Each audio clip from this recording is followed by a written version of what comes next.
खबर आपको देंगे कि इलेक्ट्रिक ने बिजली की बुनियादी टैरिफ में 10 रुपए 69 पैसे फी यूनिट का इजाफा मांग लिया है। बुनियादी टैरिफ 44 रुपए 69 पैसे फी यूनिट मुकर्रर करने की इस्तदा कर दी गई है। मज़ीद तफसीलात हासिल करेंगे डॉन न्यूज के नुमाइंदे ताहिर शरानी से। ताहिर, बताइएगा इस हवाले से आप। जी, के इलेक्ट्रिक ने 7 साल मल्टी एयर टैरिफ के तहत बिजली के बुनियादी टैरिफ में ये इजाफा मांगा है। के इलेक्ट्रिक ने जुलाई 2023 का जून 2030 का मल्टी एयर टैरिफ मुकर्रर करने की दरखास्त नेपरा में जमा कराई है, जिसके तहत जो बिजली का बुनियादी टैरिफ है उसमें 10 रुपए 69 पैसे फी यूनिट का इजाफा मांगा गया है।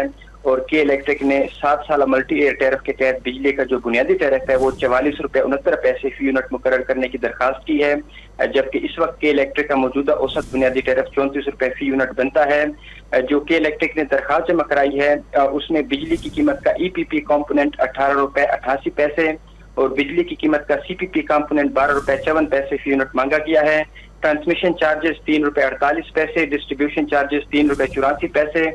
इसी तरह जो कि इलेक्ट्रिक ने ऑपरेशन एंड मेंटेनेंस 42 पैसे और रिटेल मार्जिन 59 पैसे फी यूनिट मुकर्रर करने की दरखास्त की है, जबकि रिकवरी लॉस अलाउंस कीमत में 2 रुपए 88 पैसे फी यूनिट मांगे गए हैं और बिजली टैरिफ में वर्किंग कैपिटल 2 रुपए 7 पैसे फी यूनिट मुकर्रर करने की दरखास्त की गई है।